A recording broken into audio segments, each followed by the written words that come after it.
Welcome back. Today we will discuss the importance of strong and integrated core when it comes to maintaining and embodying a good posture. As we've learned so far in this challenge, good posture is when the back of our head, our skull, our scapula, shoulder blades, and our sacrum in a nice line. In order for them to be aligned properly, our deep, more proximal stabilizer muscles have to be strong and have to be in a proper position, or bring our skeleton in a proper position. And all these muscles that need to be involved in order to hold us in good posture, they're all part of our core. So our core is everything except our limbs and our head. And even though the skull, the back of the skull is part of the head, it's our neck muscles that need to bring our head back in space in order to align the skull with the rest of the triple S.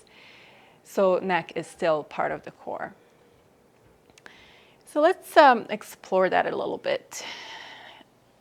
Let's come to Tadasana. You can bring your hands to the waist and we'll just come into anterior pelvic tilt, or just don't think about aligning your triple S here, just stand the way you normally would without thinking.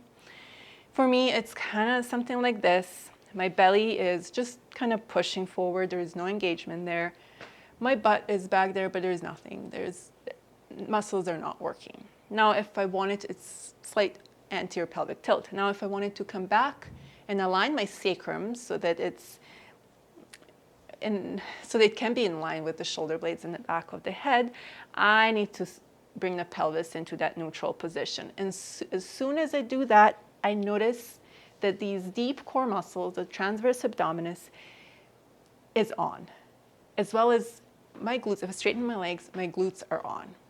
So right away, I'm noticing that I need some strength in the deep core muscles and in my glutes in order to have my pelvis in that neutral position. Now let's bring attention to the shoulders. Now habitually, naturally, I'm kind of like this. My shoulders are a little forward.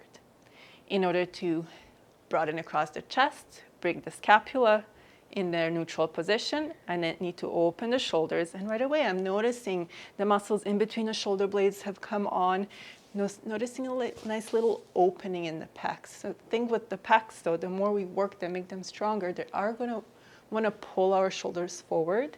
So it's important to work on the muscles in our back. So rhomboids, the mid-traps, the subscapularis, so the muscles underneath the scapula, to really hold the scapula, the second of the triple S, in place. And finally, the head, as we talked earlier, the head's typically forward these days. You need to bring it back. And as soon as you do that, you notice these muscles in the back of the neck come on. So you notice that they're working. And yes, at first this might feel awkward, might feel robotic, but over time, the more you embody this position, the muscles will learn, they have the memory to learn that that's where they should be in place. And then you won't have to think about it. So having a strong integrated core in order to maintain good posture doesn't mean we all have to walk around with our six packs. It's actually those muscles that are even deeper, closer to the more proximal, so closer to the skeleton, that need to be strong in order to align the skeleton properly. So your challenge for today is to think about your posture in various poses that you take up throughout the day, when you're washing the dishes, when you're sitting down, when you're bending over. Just trying to find the optimal posture throughout your day, and notice which muscles have come on, what you have to work on. So those are the muscles that you'll have to work on a little bit more in order to come to the more desired and optimal posture. So I hope you have fun with that today, and I hope you come back tomorrow where we'll go through a short little flow that's going to work on strengthening and integrating our core. So I'll see you then.